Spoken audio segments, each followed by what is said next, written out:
Un cours en miracles, 184 chapitre 23.4. Le salut et la relation sainte. 4. La bifurcation de la route. Quand tu arrives à l'endroit où la bifurcation de la route est tout à fait apparente, tu ne peux pas continuer. Tu dois prendre soit une voie, soit l'autre. Car maintenant si tu vas droit devant, dans la voie que tu suivais avant d'atteindre la fourche, tu n'iras nulle part. Si tu t'es rendu si loin, c'est dans le seul but de décider de quel côté tu iras maintenant.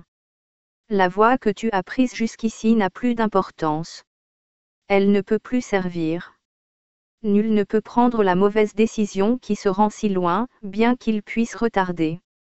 Et de tout le voyage, il n'est pas une partie qui semble plus désespérée et plus futile que de se tenir là où la route bifurquée sans se décider sur la voie à prendre. Ce ne sont que les quelques premiers pas sur la bonne voie qui semblent difficiles, car tu as choisi, même si tu penses peut-être encore pouvoir retourner en arrière et faire l'autre choix. Il n'en est rien. Un choix qui s'appuie sur la puissance du ciel ne peut pas être défait. Ta voie est décidée. Il n'est rien qui ne te sera dit, si tu reconnais cela. Ainsi ton frère et toi, vous vous tenez là, en ce saint lieu, devant le voile du péché qui pend entre vous et la face du Christ. Qu'il soit levé. Soulève-le avec ton frère, car ce n'est qu'un voile dressé entre vous. Soit toi ou ton frère seul le verra comme un bloc solide, sans se rendre compte de la minceur du rideau qui vous sépare maintenant. Or il a presque disparu dans ta conscience et la paix t'a rejoint même ici, devant le voile. Pense à ce qui arrivera après. L'amour du Christ illuminera ton visage et de lui resplendira sur un monde enténébré qui a besoin de lumière. Et de ce saint lieu il retournera avec toi, sans le quitter ni te quitter, toi. Tu deviendras son messager, le retournant à lui-même. Pense à la beauté que tu verras, toi qui fais route avec lui. Et pense comme toi et ton frère serez beaux l'un pour l'autre.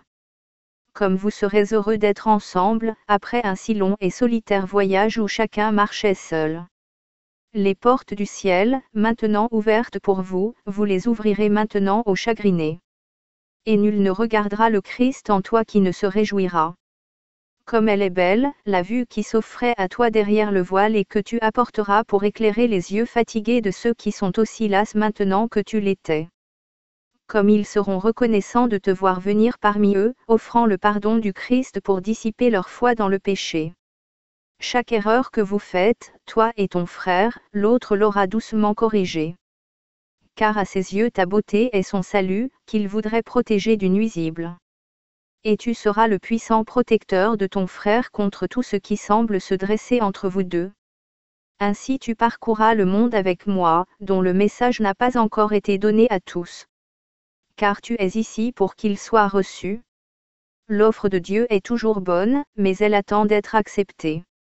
De toi qui l'as acceptée, elle est reçue. Entre tes mains, jointe à celle de ton frère, elle est remise en sûreté, car toi qui la partages en es devenu le gardien et le protecteur volontaire. À tous ceux qui partagent l'amour de Dieu, la grâce est donnée d'être les donneurs de ce qu'ils ont reçu. Ainsi ils apprennent que cela leur appartient à jamais.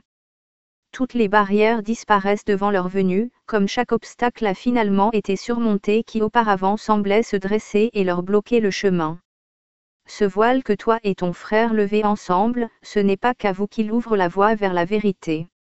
Ceux qui voudraient laisser les illusions être levées de leurs esprits sont les sauveurs de ce monde, qui parcourent le monde avec leur Rédempteur et portent son message d'espoir, de liberté et de délivrance de la souffrance à quiconque a besoin d'un miracle pour être sauvé. Comme il est facile d'offrir ce miracle à chacun. Nul ne pourrait trouver cela difficile qu'il a reçu pour lui-même. Car en le recevant, il a appris qu'il n'était pas donné à lui seul.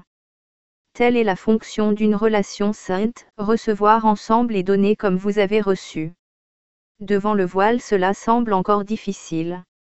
Mets ta main, jointe à celle de ton frère, et touche ce bloc qui semble si lourd, et tu apprendras avec quelle facilité tes doigts glissent au travers de ce néant. Ce n'est pas un mur solide.